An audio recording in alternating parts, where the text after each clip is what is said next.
This is a product overview video for BushingFix.com for the BP1 kit. This kit fits the inside of several different vehicles near the shifter.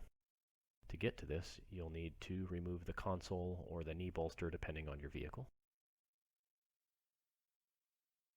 There are several different cable styles it goes in.